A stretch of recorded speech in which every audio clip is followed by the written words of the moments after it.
if the government, especially United States and its ally, won't do anything, it's going to be really hard to see something tangible happening to support the Christians in the Middle East. That was Professor Robert Rabeel on this very program last week discussing the plight of Christians in the Middle East. Back now on America's Forum with Miranda Kahn, J.D. Hayworth. And Miranda, Christian persecution starting to spread outside of the area we traditionally think of as the Middle East. That it is. Yesterday, just yesterday alone, 14 people were killed and more than 70 were injured in Pakistan. In Lahore, 2 Taliban suicide bombers attacking 2 churches during Sunday services.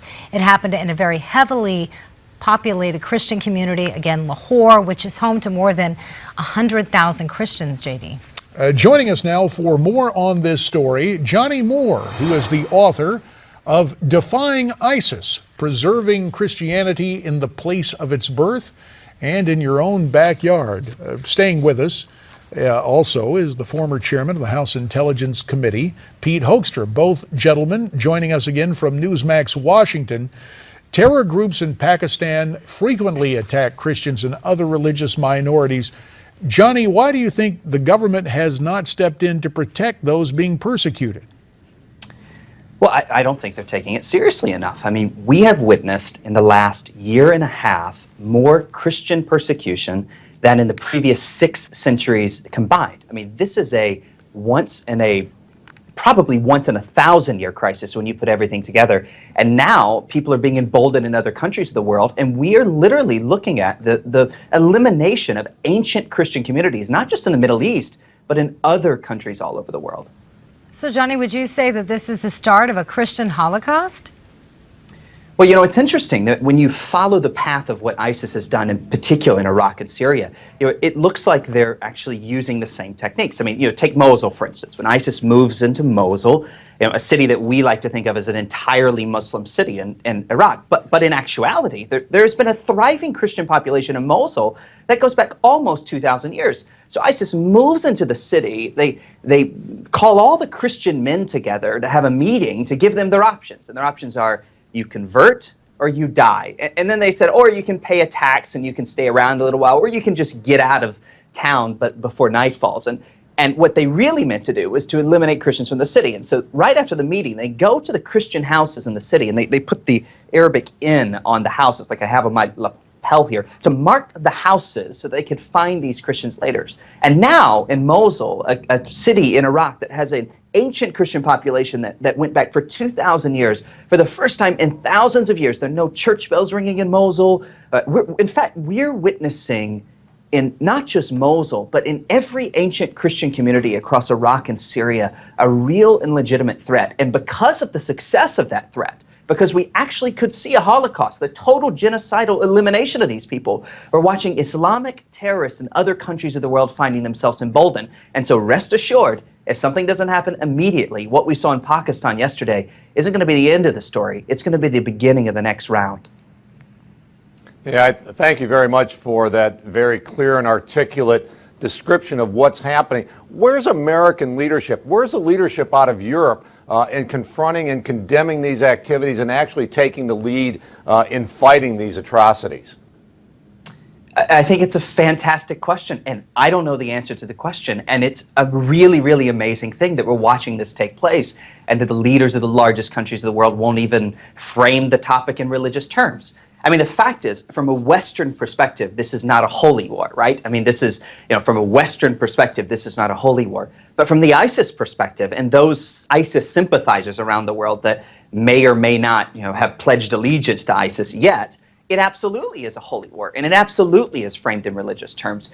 And so, I think the very, very first thing that leaders in this country and in other countries around the world, it's just in London last week, and I'll tell you that there's actually a little bit more of a sort of safety to speak openly about the religious nature of this conflict there than there is here. And that's a country that has a far, far more diverse and far more significant Islamic population. And let me give you 30 seconds, Johnnie.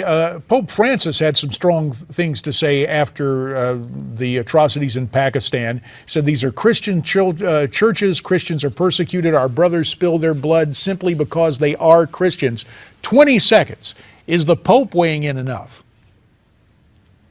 Yes, he's weighing in enough because he's being articulate and frank, and he recognizes the threat, by the way, because the front page of the ISIS magazine in October had St. Peter's Square on it with an ISIS flag superimposed on the top of the obelisk in the center of it. That's a chilling type of illustration. We will talk more with Johnnie Moore and with Pete Hoekstra. Continue the conversation from Newsmax Washington. Stay with us as we continue on our program. With Miranda Kahn, J.D. Hayworth back here at the anchor desk for America's Forum. Rejoining us from Newsmax Washington, the author of the new book, Defying ISIS, Johnnie Moore. And also from that locale, my old colleague from Capitol Hill, the former chairman of the House Intelligence Committee, Pete Hoekstra. Gentlemen, to you both, our thanks for hanging in with us. Johnny, last week, several men graduated from Iraq's first Christian-only brigade. They're all volunteers. They want to liberate their land from ISIS and protect it. Your thoughts on this Christian-only brigade in Iraq? It shows how bad the situation has gotten.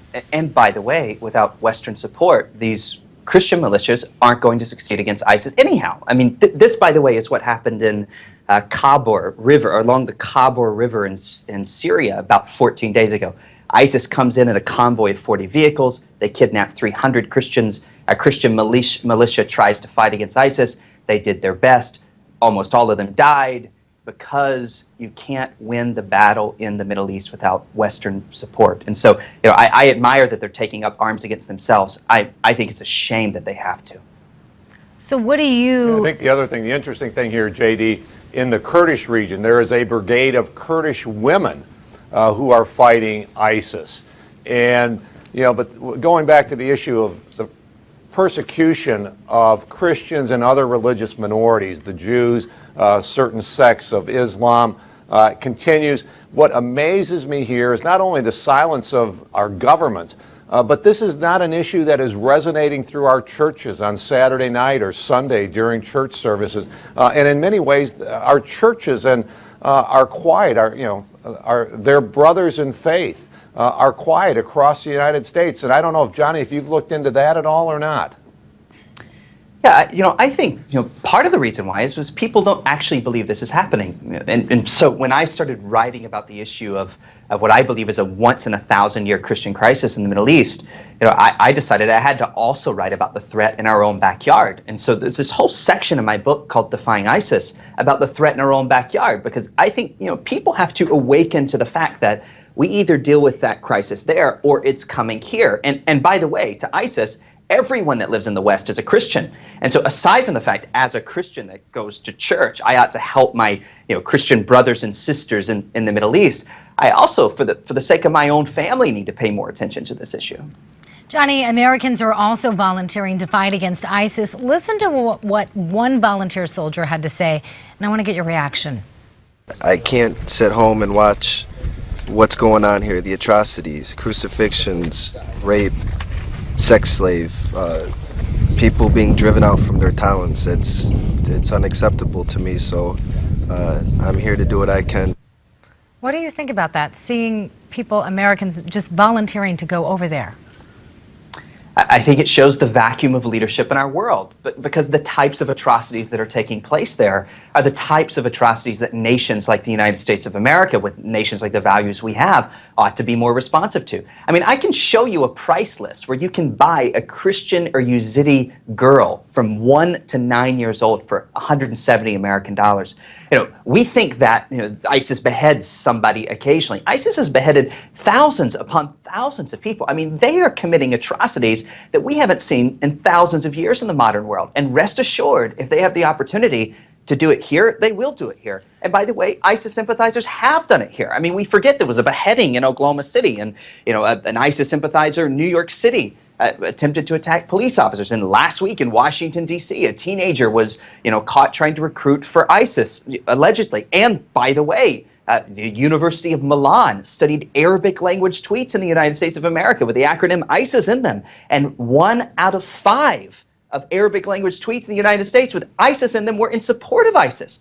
Like, this is not just a Christian issue or a Yazidi issue or a Middle Eastern issue or American issue. This is a global issue. And as a Christian, I'm particularly concerned about what's happening to the Christians in the Middle East. But if we don't start paying attention to the issue as a whole, we're going to be in big trouble. The name of the book is Defying ISIS, Preserving Christianity in the Place of Its Birth and in Your Own Backyard. After the break, our thanks to Johnnie Moore. After the break, we're going to call on a lawyer. Jeffrey Nathan updates us on the trial of the Boston bomber. Stay tuned.